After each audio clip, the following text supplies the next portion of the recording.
Good morning बच्चों। हमारी आज की वर्कशीट है वर्कशीट नंबर 17, सब्जेक्ट इंग्लिश और class 10th। A letter to God chapter का नाम है, जो कि पिछली वर्कशीट में भी आया था और उसी का आगे नेक्स्ट पार्ट है। आपने ये पढ़ा था ना, फेथ इज लाइक वाईफाई, यानी वाईफाई की तरह विश्वास है। जितना ज़्यादा आप फेथ करेंगे वो वाईफाई जैसे फैलता है ना पूरा, जितना ज़्यादा वैसे ही फेथ भी है। और वाईफाई इनविजिबल है, फेथ भी इनविजिबल है, यानी कि ऐसी पावर है जो एक दूसरे को कनेक्ट करती है एक दूसरे से। एनोनिमस ने ये इतनी बढ़िया कोटेशन बोली है। चलिए आगे स्टार्ट करते हैं चैप्टर में। तो हमने पिछली वर्कशीट में पढ़ा था लेटर टू गॉड में कि हैवी रेन आता है विद हेलस्टॉर्म, और हेलस्टॉर्म के साथ बहुत ज़्यादा हेल्स जो हैं उसके फील्ड्स में गिर जाती हैं और उसका क्रॉप कंप्लीटली डिस्ट्रॉय होती है। उसके आगे की कहानी है, the hailstorm destroying the crop left nothing. जो हेलस्टॉर्म थे जिन्होंने डिस्ट्रॉय कर दिया क्रॉप को, उन्होंने कुछ नहीं छोड़ा। दैट्स वाई दे से, इसीलिए उन्होंने कहा, the one no one dies of hunger, कोई भी जो है भूख से नहीं मरता है, क्योंकि उनको विश्वास था कि कोई भी इंसान दुनिया में जो आया है, इस अर्थ पे जो आया है, वो मरेगा नहीं, क्योंकि गॉड है, कोई ना कोई शक्ति है जो उन्हें बचा लेगी। ऑल थ्रू द नाइट, पूरी रात, लेंचो थॉट, लेंचो ने सोचा, क्या सोचा, only of his one hope, सिर्फ एक ही होप थी, और वो होप थी the help from God, the help of God, यानी भगवान से आशा थी। whose eyes as he had been instructed see everything, मतलब वो ये कहना, मतलब उसके दिमाग में था कि भाई only have got, God he help करते हैं, और गॉड की आंखें खुली हुई हैं और वो हर कुछ देख सकते हैं, यानी कि गॉड हमारी कंडीशन को भी देख रहे हैं। एवरीथिंग लिखा है ना, मीन्स कि उन्हें पता है कि हमारे साथ क्या हो, वो हमारी हेल्प जरूर करेंगे। Even what is deep in one's conscious, मतलब क्या है इंसान के अंदर, वो भी गॉड जानते हैं, यानी गॉड हर किसी को जानते हैं, तो गॉड हमारी हालत भी जानते हैं और वो हमारी हेल्प करेंगे। ये लेंचो ने सोचा। Lencho was an ox of a man. देखिए यहाँ पे कंपेयर किया गया, this is a metaphor. Metaphor क्या होता है, किसी की तुलना किसी से आप की गई है, तो लेंचो की तुलना किससे की गई है, ऑक्स से। किससे की गई है, ऑक्स जानते हैं ना, बैल। जैसे ऑक्स एक स्ट्रांग होता है, स्ट्रांग एनिमल है, ठीक वैसे लेंचो भी बहुत स्ट्रांग था। कैसे, उसकी पूरी क्रॉप कंप्लीटली डिस्ट्रॉय हो गई, उसके बावजूद भी उसका स्ट्रांग डिटर्मिनेशन क्या था कि मेरी हेल्प गॉड करेंगे, और वो निराश नहीं हुआ, इतना डिसअपॉइंट नहीं हुआ, इतना दुखी नहीं हुआ कि भाई मैं क्या करूं। तो इसीलिए उसकी तुलना किससे की गई है, एनॉक्स, ठीक है, एक ऑक्स से।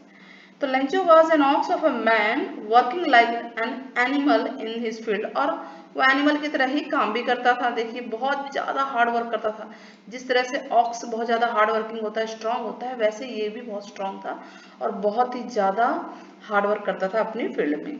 But still he knew how to write, लेकिन उसके बाद भी वो जानता था कि लिखते कैसे हैं, यानी उसको लिखना पढ़ना आता था। He decided to write a letter to God, इसलिए चैप्टर का नाम है लेटर टू गॉड। गॉड को एक लेटर लिखने की उसने सोची, टू सीक हिज हेल्प, और उनसे हेल्प मांगे, सीख मतलब हेल्प मांगना, ठीक है। ही रोट टू गॉड, उन्होंने गॉड को लिखा एनवलप पे, एक एनवलप में, मतलब गॉड के बारे में लिखा, टू गॉड, मतलब हेडिंग किसी को, तो जैसे लेटर लिखते हैं, आपने लेटर देखा होगा, नहीं देखा तो मैं आपको जब चैप्टर कराऊँ पूरा तो मैं उसमें आपको लेटर दिखाऊंगी। लेटर में क्या होता है, लिखते भी तो हैं लेटर कि सेंडर का एड्रेस होता है, यानी जिसके पास जाएगा लेटर, और जो भेज रहा है। तो टू गॉड लिखा, क्योंकि एड्रेस तो उसको पता नहीं था, तो इसने सीधे लिख दिया टू गॉड, यानी कि ये एनवलप, ये लेटर ऑटोमेटिकली टू गॉड लिखते उनके पास पहुंच जाएगा। तो टू गॉड लिखा, कहाँ, किस पे लिखा, एनवलप पे। क्या लिखा, टू गॉड। अब पुट द लेटर इनसाइड, और जो लेटर था वो एनवलप के अंदर डाल दिया, जिसपे एड्रेस डाल दिया, टू गॉड।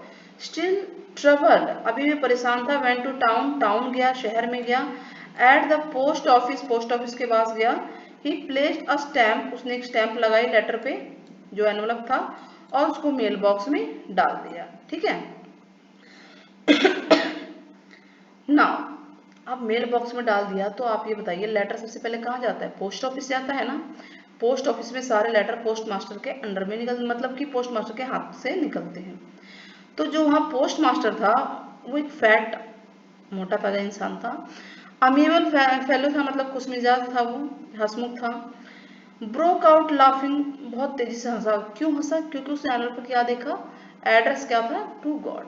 बहुत ज्यादा ब्रोक आउट लाफिंग मतलब बहुत फूट फूट के हंसने लगा। But almost immediately he turn, लेकिन अचानक वो सीरियस हो गया। Tapping the letter, tapping the letter on his desk, अपने डेस्क पे उसने लेटर रखा। कमेंटेड व्हाट फेथ, क्या विश्वास है। उसने कहा कि मतलब कितना विश्वास है इस इंसान का गॉड पे। लेंचो के लिए उसने बोला, I wish I had faith the of the man, I have had the faith of man who wrote this letter. काश मेरे पास भी इस तरह का होता विश्वास, और मैं उसके विश्वास को कायम रखना चाहता हूँ। Starting up corresponding with God, मतलब वो अपने मतलब भगवान से कॉरस्पॉन्ड कर रहा है, बात कर रहा है, मतलब कि तालमेल लेटर के द्वारा बातचीत तो कर रहा है ना, लेंचो भेज रहा है कि मतलब मैं कॉरस्पॉन्डेंस हो जाए यानी। तो so in order not to shake the writer's faith in God, shake मतलब होता है खत्म, मतलब एंड करना, कम करना, कि वो नहीं चाहता था पोस्ट मास्टर कि उसका गॉड से फेथ यानी विश्वास कम हो जाए। तो इसीलिए post master came up with an idea, उसको आइडिया आया। क्या आइडिया आया? आंसर द लेटर, चलो जी इसका लेटर का हम जवाब देते हैं। But when he open it, जब उसने उसको ओपन किया, it was evident that to answer he needed something more than goodwill, मतलब उसमें सिर्फ जवाब नहीं देना था, और भी कुछ था।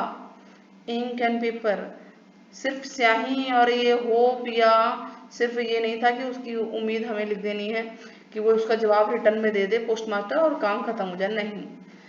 But he stuck to his resolution, लेकिन वो रेजोल्यूशन यानी दृढ़ संकल्प वाला इंसान था। ही कौन किसके लिए यूज हो रहा है यहाँ पे? ही यहाँ पे पोस्ट मास्टर के लिए यूज हो रहा है।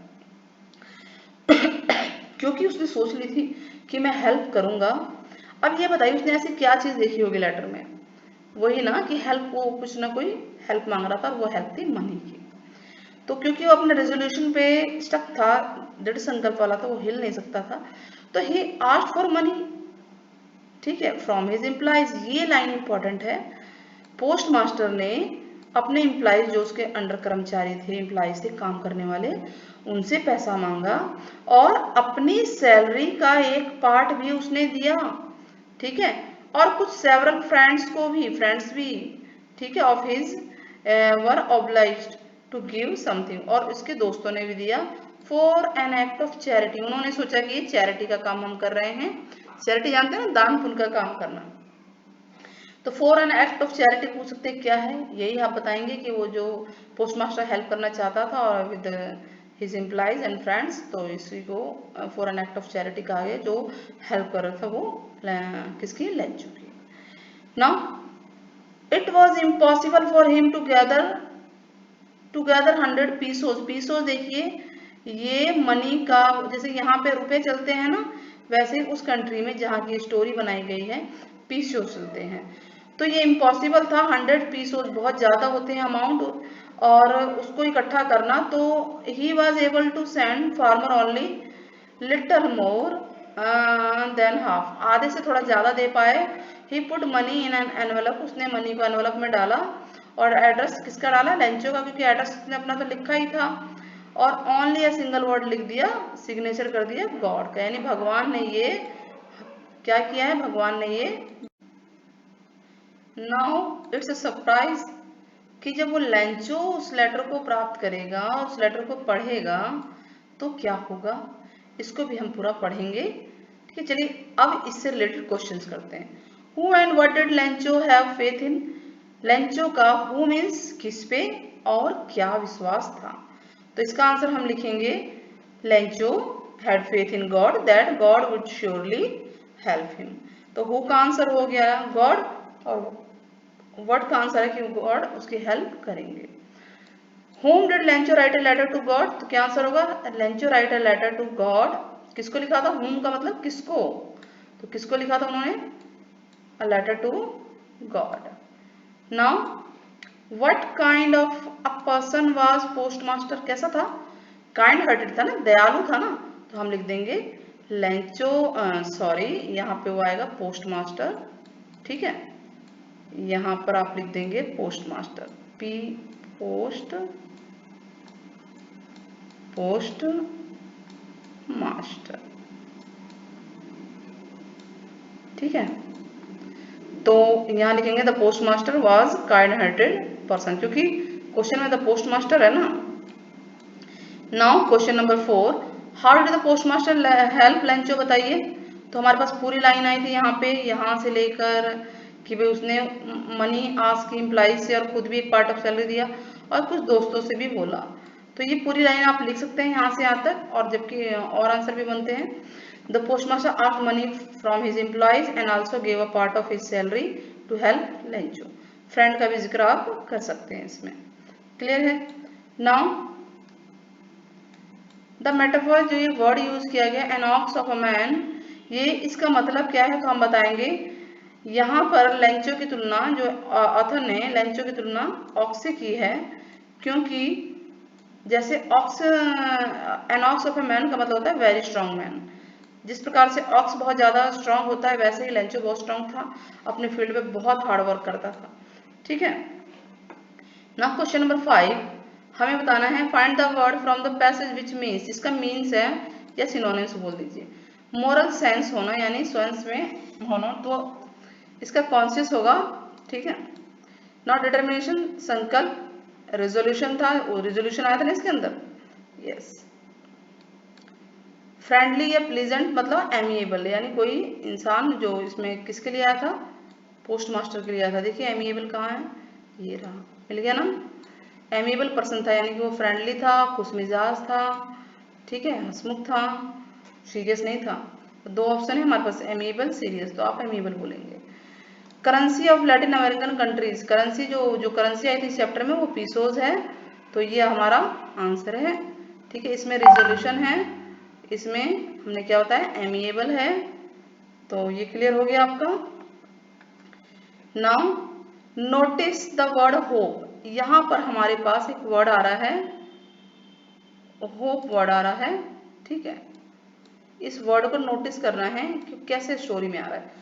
I hope it pass quickly, तो देखिए सब्जेक्ट के बाद सीधे ये है, तो ये वर्ब का काम कर रहा है यहाँ पे होप।